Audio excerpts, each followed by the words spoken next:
Shalom. Good morning.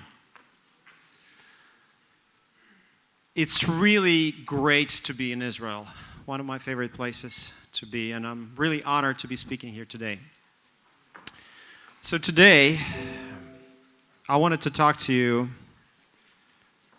about interactions between humans and machines, interaction between humans and computers.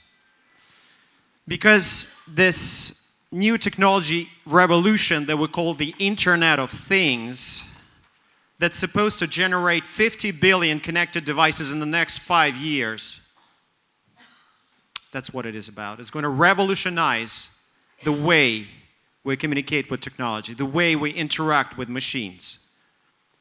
Because computers and technology are not just tools anymore. They're becoming our advisors and more.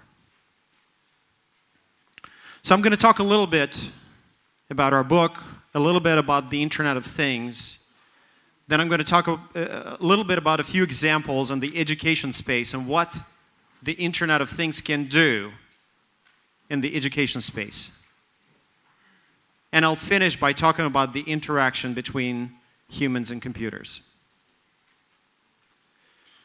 A few years ago, I was sitting with a friend of mine, Daniel Kelmerite, in his office in San Francisco. So this is actually a view from his office in San Francisco. And we were hearing a lot about this emerging trend, what was called the Internet of Things. But there were no books about that. We read a lot of white papers and articles, but there were no books. And then we had this crazy idea. Why don't we, ourselves, write a book about the Internet of Things that we ourselves would like to read? Kind of a book for ourselves.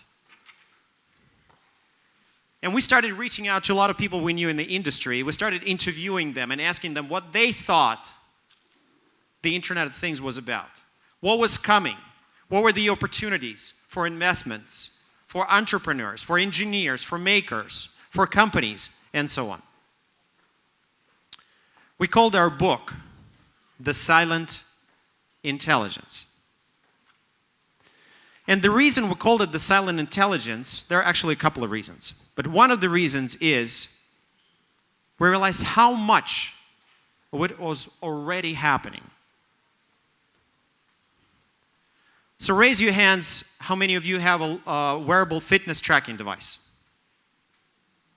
Keep your hands up. How many of you know somebody who has a wearable fitness tracking device? There we go, we have 100%. So, how many of you are going, already have or going to have an Apple Watch? All right. So our bodies are getting connected as we speak. And it's not just about looking at some, fancy dashboard and seeing how many calories you've burned in a particular days. It has a lot of learning capacity. For example, there is a company in California which is called Kumu, which connects the information from your wearables fitness tracking device to a personal trainer who can coach you, and at the end of the day will help us be in better, touch with our own bodies and help us be healthier and fitter at the end. How many of you are familiar with usage-based insurance for cars?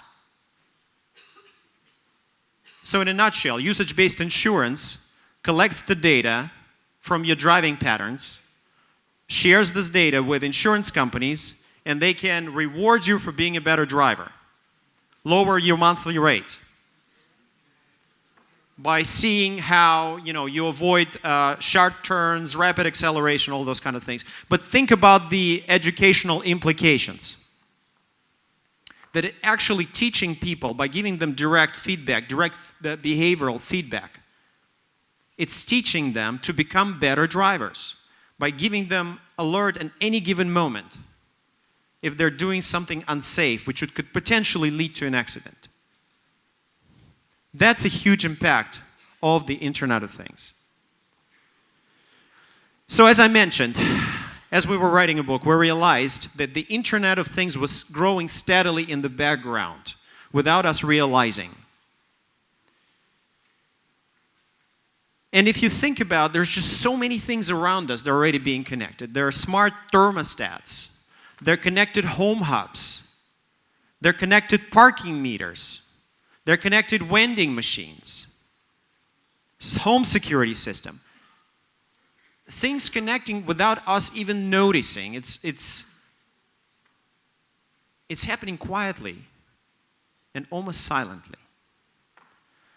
So in the nutshell, the Internet of Things is about connecting to all the analog things around us, such as machines and trees and plants and agricultural farm animals and our own bodies, connecting to them in a digital way.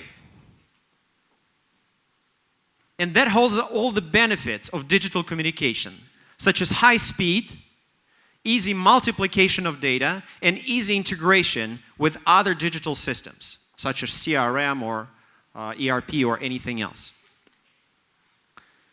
And that creates this whole notion of machine telepathy, when machines and objects and cars and whatnot can communicate over large distances unconstrained by wires. It's as if we're building this whole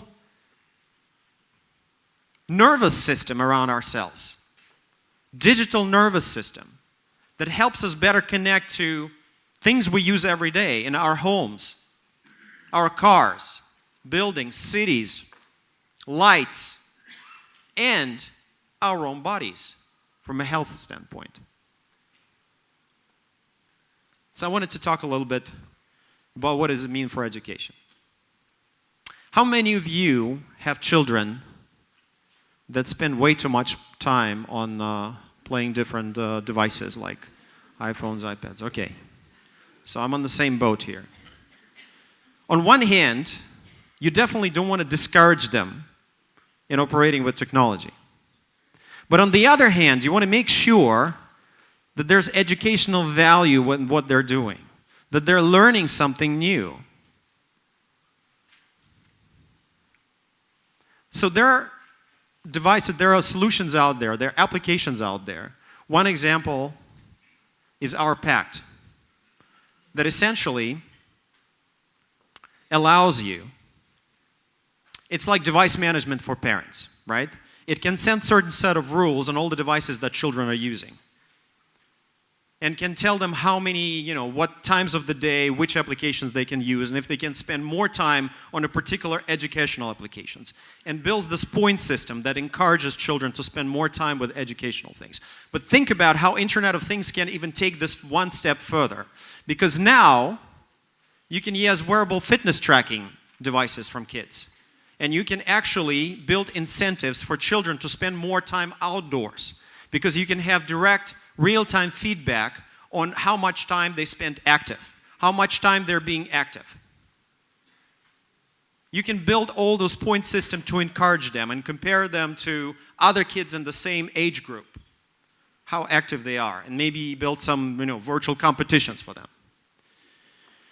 So that's just an example from Nike Plus. The other thing is, of course, the heads-up displays. Huge educational value. Pure heads-up displays that allows like a service technician who is working on a jet engine to be guided by somebody who understands this a lot better remotely, which parts of that jet engines they need to work on. Or a surgeon in a healthcare who can be guided through a surgery, or even a student who is being learned, while direct feed is being said to an expert. And then, of course, as mentioned, the augmented reality. What it means, like imagine for a kid who's going to a museum or is going to a new place and looking at any particular object, and then all the information about this object immediately appears on the screen. And the other thing that I wanted to mention, what I'm personally very excited about, is the neurofeedback. How many of you guys know what this is? This is a headband that basically reads my head waves. It cannot read my thoughts, not yet. But it can read my brain waves. And there's quite a few things we can do with that. So last year I spoke at a conference in Istanbul, And in the lobby, they had this car race that people did with their brain. Basically, the more you concentrate, the faster your car would go. And you could concentrate on anything. You could concentrate on a color of blue. But as long as you're getting direct feedback, and there on the screen, as you see, you can see how well you concentrated. Just think of the application of education. It can teach people to be more focused by giving them direct feedback. Or, I mean, you can fly drones with this thing for what I know. It sends a signal over Bluetooth. Then you can be like in Star Wars, like Yoda, you can be, you know, raising objects from the ground and do all kinds of cool things with that. This is an example from a company called Advanced Brain Monitoring that I recommend you to check out. And I wanted to finish my talk today by talking about the human-computer interaction and asking us, well, if things will develop as they are, and computers and machines are not just tools, but more of our advisors, is it thinkable to imagine that at some point they will become so smart, they will outpace humans and will take over? What do you think? Yes? No? All right, so let me tell you a story about this. In 2005, how many of you play chess? All right, so in 2005, a website called playchess.com hosted a freestyle chess tournament. What did freestyle mean? Freestyle meant that anybody could participate. It could be grandmasters or amateurs. Even computers were allowed to play, or supercomputers were allowed to play. As a matter of fact, any combination of humans and computers could participate. It's just the organizer wanted to find out who would win. And who do you think won?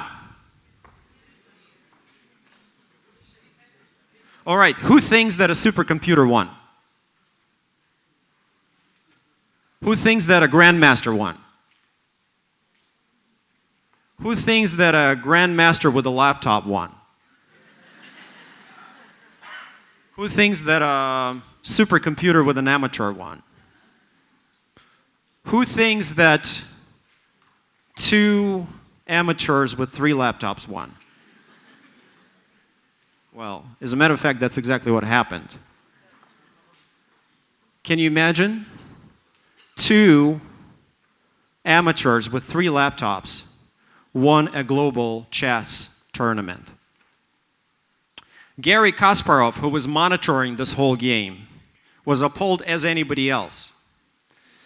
And he noticed the following things. So the winning team used the laptops to calculate tactical moves, to avoid simple blunders, and to avoid human errors, while the team themselves concentrated on the strategy of the game.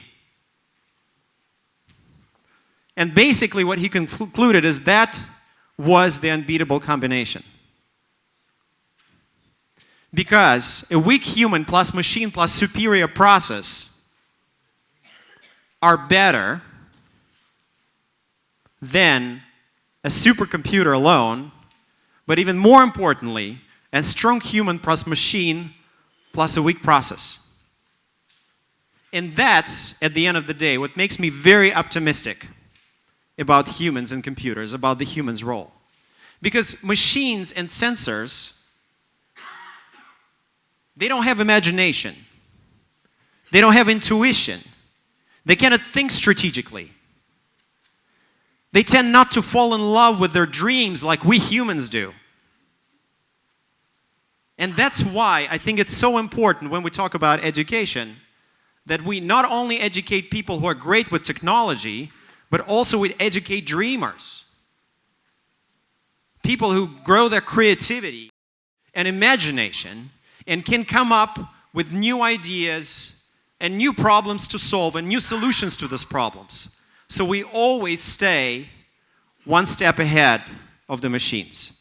Thank you.